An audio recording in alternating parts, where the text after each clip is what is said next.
Hi everyone, I hope you're enjoying your summer. Welcome to the next chapter. This show is created by the Council on Aging and features people and topics of interest to our seniors here in Westboro. My name is Carolyn MacLeod and I'm a member of the Council and I'll be your host in the coming months. This month's chapter focuses on how to successfully downsize and take the stress out of changing your address. Our guest today is Newberry. Welcome, Ann. Nice that you could join us today. Why don't we get started with a little bit of your background and how you got started in this business? Well, that's an interesting story. I do not have the typical background that most people have, having a lot of people were in health professions or some other human-related profession. My background is engineering. Oh.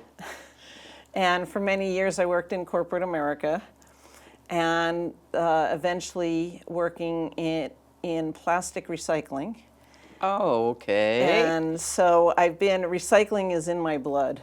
And so when I decided I had loved brokering plastic recyclables long enough to be ready to say goodbye, I looked to see what I really wanted to do when I grew up. So 15 years ago, I was looking around for what to do next, and I actually stumbled upon the industry of move management. Move management, yes. An industry of move. Oh, okay, I like that term. And what it did was it kind of combined my love of recycling and repurposing with my desire to work with people rather than the trash end of production facilities. And, my engineering skills help me with floor planning and laying out where the furniture can go and understanding how much will fit in a given space. And so I pulled that all together, discovered move management, decided to not reinvent the wheel, so I found Smooth Transitions, which is a family of companies across the United States. Oh, okay. And I decided to join the family. They call us in the industry smoothies. Smoothies. Yes, that's what other move managers call the Smooth Transitions people. Oh, just you guys. Yeah, just for smooth transitions. We're smoothies. And, my very first client, the little bird in my head, as I was asked, can you empty this apartment in 4 months? And I'm looking around going, no, I have no idea what I'm doing. But out of my mouth came, of course I can. And, I did that, and I've been smiling ever since. And my family noticed that I was smiling too. So I really feel like I found my calling. And again, that was 15 years ago, and I've been doing it ever since, slowly growing so that I now have staff and we can help more people that way. So do you think it's the transition to knowing when you can actually help people and see the transition from going to, I don't know what I'm doing, to thank you so much? Is that sort of the altruistic hook that makes you so happy with your job? Yeah, I mean, it's definitely a feels good industry. I'm able to help people accomplish, it's not rocket science. And people can do everything we do themselves. But most people either won't or don't have the wherewithal to do it in the time frame allotted. And since we do it all the time, we know who to call for what issues. We can handle whatever comes up. Nothing is ever smooth. For the smoothies. Yes. I mean, for the client, it's smooth. But with what we deal, suddenly you'll find out that the movers sent a truck, but one of the people was ill, so it's a short staff, so it's going to take longer. Or there's a blizzard, and so you have to change the moving day, and everyone was lined up for one day. So, there's little things like that we handle all the time that could be big things if you didn't take a deep breath and know how to deal with it. So what's a usual client like? Typically, the clients we get are people who are moving from a larger living space, whether it's a house, an apartment, a condo, into a smaller living space. And so I jokingly tell people, I have a big shoehorn, but I can't fit this much into this much. So, the challenge of saying goodbye to things that you've treasured for years is difficult. And again, I have a lot of sayings that I use. Go with it. Most people would rather clean their bathroom with a toothbrush than spend an equivalent amount of time decluttering in any room in their house. Oh. We tend to want to do things we enjoy. And who wouldn't want to play rather than work? And, since I started this job, my work is play. I love doing it. And most people, though, do not look at a closet and think of how nice it could look when it was all straightened up, organized, and the fluff removed. They'll look at it and they'll go, ah, and find some way to do something else. Sounds like there's a lot of hand-holding and maybe psychology involved here. Yeah, sometimes I feel like Lucy on Peanuts, that I should have a little jar that says 1 nickel. And but it's all about listening and communication. You need to listen to what people are really saying and have the empathy to understand that, a lot of my clients, you hear them say, I feel like I'm throwing my life away. Oh. Because the kids come in and go, what do you need that for? What do you need that for? Yeah. And then you say, well, will you take it? It's a treasured heirloom. And they go, nope, our house is full. And most people, it's difficult to understand that everyone is experiencing that, because most people figure they're the only one that has children that are saying no to everything, and they're the only one that has all these treasures. And from conversations with us, they learn that, no, this is typical. Other people have similar situations. And it's just a matter of moving forward. And when we help people with sorting, it's one-on-one, because there's only one person that can make the decisions, which is you, the client. Okay. So what is if it's a couple? So do you meet with Sometimes we'll have 2 people, one with each. Oh, okay. Sometimes the couples want to make joint decisions. So it depends. Everything is an it depends. It depends on what we sense when we're working with them. If they're fighting over every little mug, then a lot of times we'll take one to go through it, and then we'll bring the other to follow up, and we can divide and conquer that way. Oh, okay. And so, the sorting is what takes the longest. And tell me what that means exactly. Hours or the issues? Well, so time-wise, it takes the most time. Also, just like exercising, you can't exercise every day because you just wear your body out. Well, the same with the sorting process, only it's emotional that you're dealing with. And so you don't want to hit yourself with the strong emotions of sorting multiple days in a row. Or you end up just either saying, just get rid of it all, I don't care, or you just can't function and can't face it, and you say, that's it, I'm not doing it. So when I advise people who want to get started on their own, I'll tell them, pick a specific area, take an hour to an hour and a half, and set a timer. Oh, okay. Get your water so you don't have to run for it. Go to the bathroom ahead of time. Have your snack ahead of time. I'm sorry. And I'll tell you why in just a second.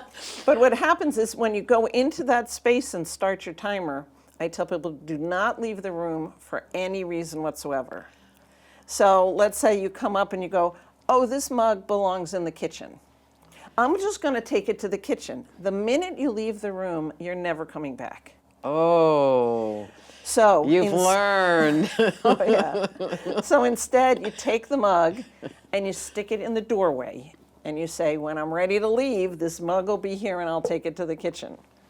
And you do that with anything else you encounter, because if you stay in one spot and focus in one area for an hour to an hour and a half, you'll be pleasantly surprised at how much you can accomplish.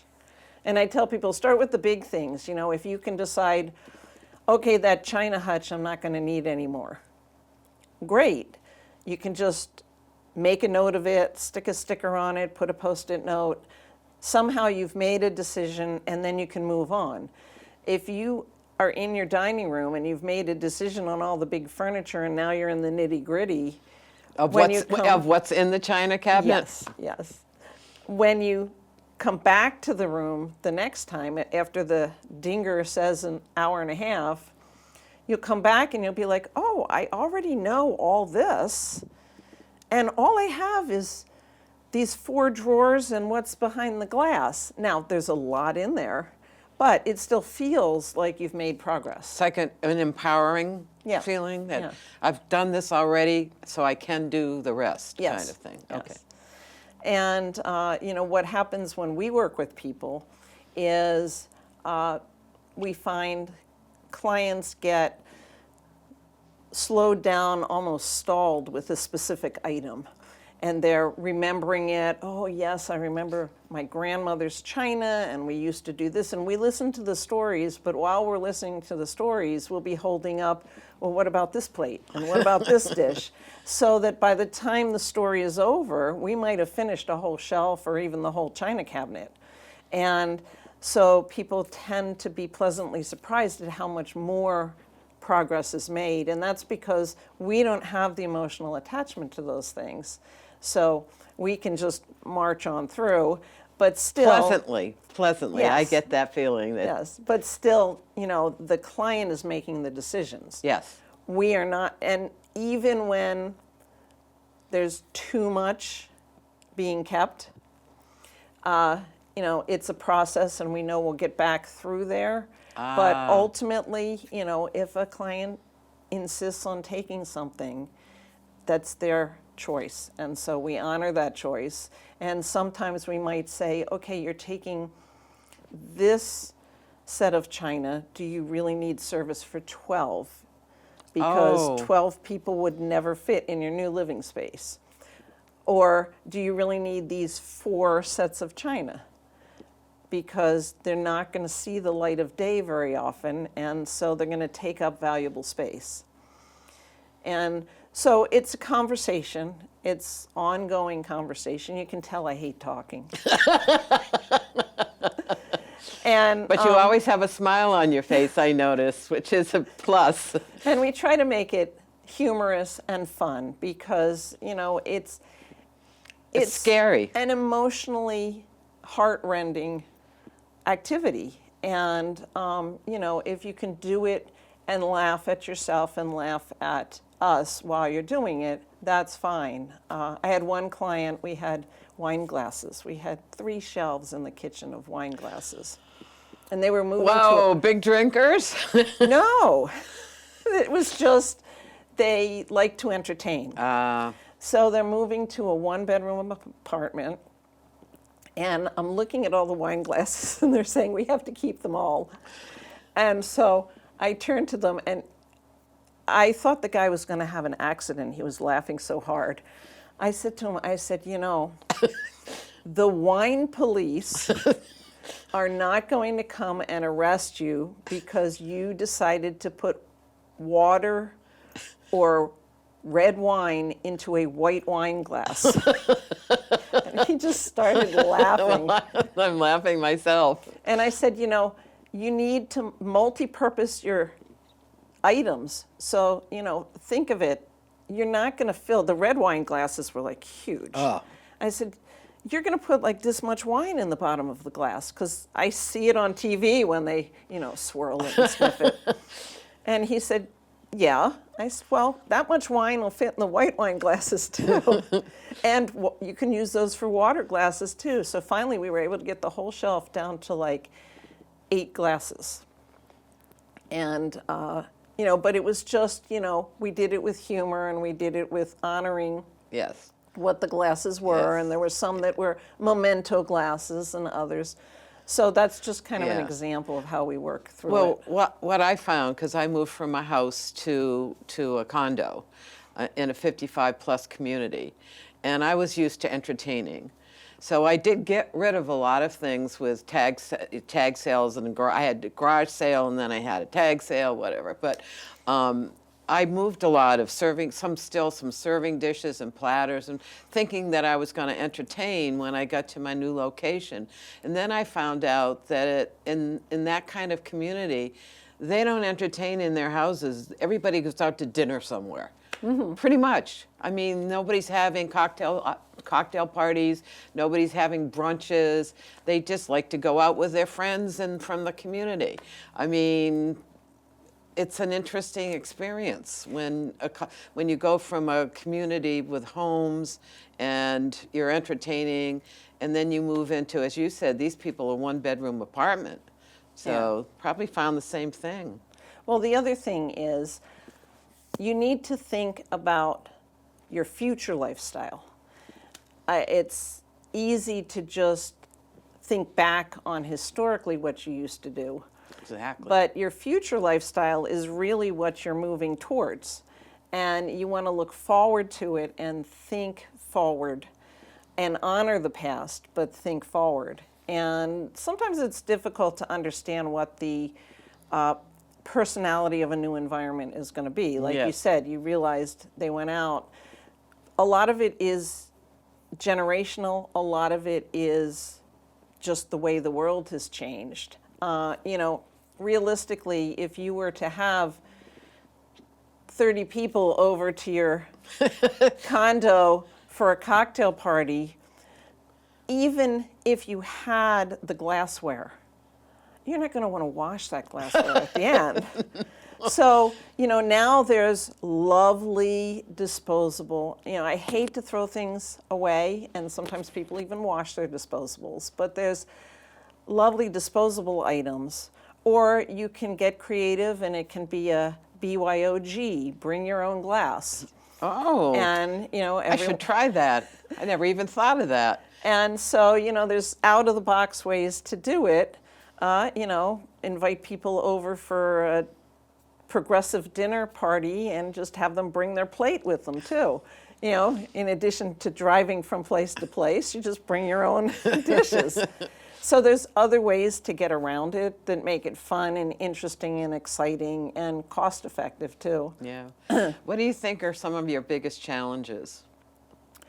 Some of the biggest challenges are that people greatly underestimate how much time the sorting process and the moving process takes. Oh. And so when I meet with them, we give a free initial consultation, and it allows us to scope out how much work is involved. It also allows us to meet the client to get an idea of how embracing or resistant they are to saying goodbye to things. And it gives them an opportunity to meet us and understand a little more history of who we are, how we came to be, and how we work. When I'm finished observing and I pull together an estimate of the job, there's generally a point of sticker shock because the estimate is based on how much time it realistically is going to take. And when you translate that time into dollar figures, it's not in the hundreds, it's more in the thousands. And most of our clients are older, and the last time they moved was 30, 40, even 60 years ago. And it was, Uncle Joe and his pickup truck, and they packed it themselves in liquor boxes. And that's not today's world. And today, when it costs as low as $2 for a small box and as high as like $12 for a wardrobe box, or even more when you get the pictures and you need the multiple picture boxes, just the packaging alone is so much more expensive Yes. than before. Movers really prefer not using liquor boxes because the more boxes they have, the harder it is to stack them up in a truck. And liquor stores have slant cut the boxes Yes, nowadays for display purposes, so they're not even good boxes anymore. So, from the packing materials to the time it takes to do the activities, we do it in the most cost-efficient manner we can.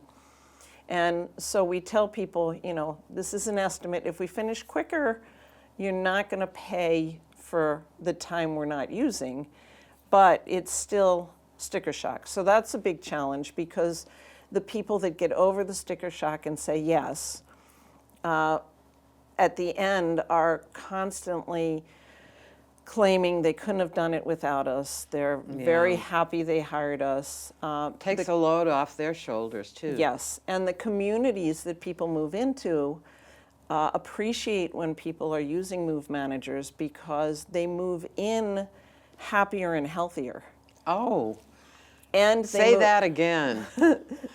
they move in happier and healthier because they are not stressed with the move day. They're not stressed. We unpack everything and put it away and take the boxes away.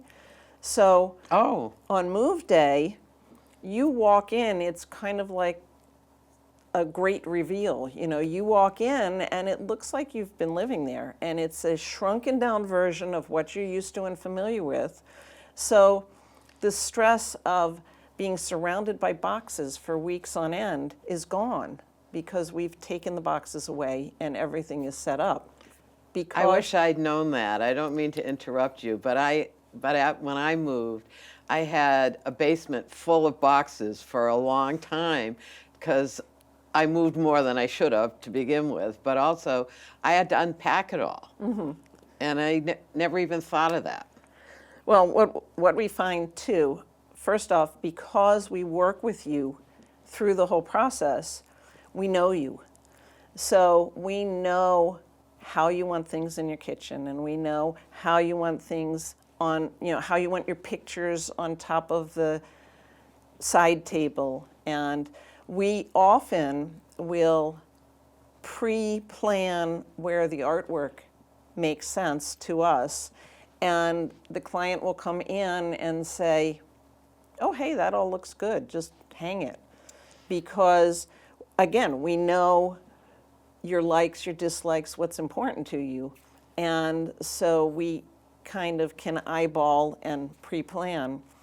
The other thing is we also have neighbors peeking in going, oh, are you the new resident?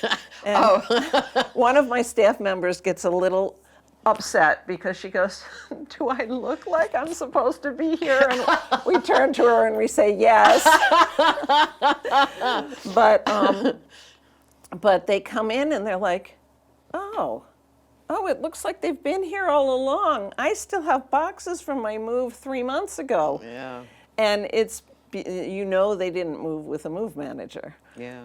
So it's, it's well worth considering, and it allows a relaxed atmosphere because you're not in clutter at the moving end and you're not in clutter at the destination end. And so that helps with the emotional transition, and it also helps with the whole process. We also offer, for the things that you're saying goodbye to, Yeah. we offer solutions for that. I was wondering about that. It's like they can't take everything with them, and you talked about you don't like to throw things out. So how do you deal with that? So again, it depends. I told you there's a lot of it depends.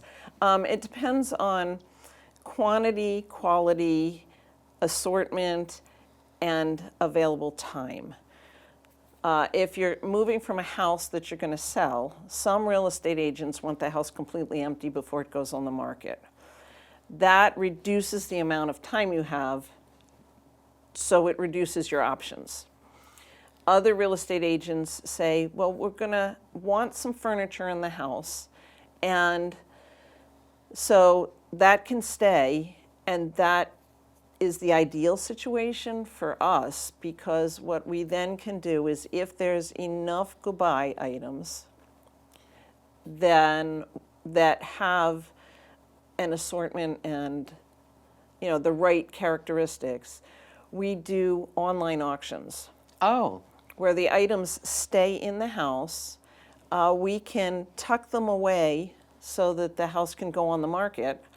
And then between the purchase and sale agreement and closing, there's generally 30 days, which is enough time for us to then spread the stuff out all over the house, because no one's coming in it anymore, and take the pictures, create the online catalog, wow. sell all the items, and then make arrangements for anything that doesn't sell to either be donated or picked up.